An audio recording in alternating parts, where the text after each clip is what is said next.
Әбуова Қанымсұлумын.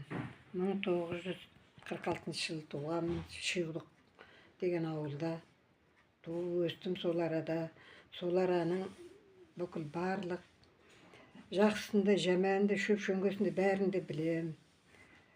Енді ол арада ең қасиетті шөп күйгөті деген шөп көп өседі. Ойда, ойлы жерлерде көп өседі. Ол өзі екі түрге бөлінеді. Оның еркегі ұрғашы болып, оның еркегі салалы, биік болып өседі, гүлдейді.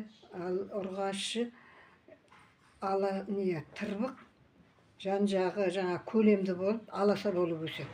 Ал емге бұлардың ем болсын деп алынса, бұның бәрі де ем бола береді. Оның емдік қасиеті өте күшті. Әсіресе жас сәбилерге оның қасиетінің күштілігі соншалықты, жаңағы кішкентай балаларды ол ауырған ауырмағанына қарамай-ақ теріп, сол уақытында август айында піседі, гүлдеп, сол уақытта теріп алып, жайлап қайнатып, бұқтырып, жас сәбилерді суға түсірсе, тіпті оған үлкен адамдар да ертеде ата-бабаларымыз уақытында су күйгөтіге түсіп жазылып кеткен. Ол үлкен мына буын ауруларға және де басқа ауруларға мыңда бір ем. Ал балаларға ешқандай аллергия, тері ауруларынан қатты сақтайды ол. Бесіктегі баланың бас жағына көпшік сияқты тігіп, соның ішіне салып қойса, ешқандай о балаға әлгі вирус, андай-мұндай жұқпалы аурулар о балаларға жоламайды.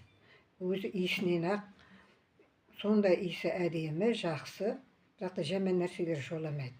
Ол күйгөті деген енді өте қасиетті нәрсе. Оны жаңағы июльдің 15-нен августтың 15-не дейін сол екі арада теріп алады негізінде, алатын кісі. Алып үйге сақтап та қояды. Ал енді мұндай ішкі құяң аурулары бар балдарға, тіпті үлкен кісі болса да, бір мезгілде жатарда, тамақтан кейін кішкентай қайнатып бұрғыман суын ішіп жатса, ол өте ішек құрсаққа пайдалы зат. Одан тіпті жазылып кеткенде кісілерді мен білем.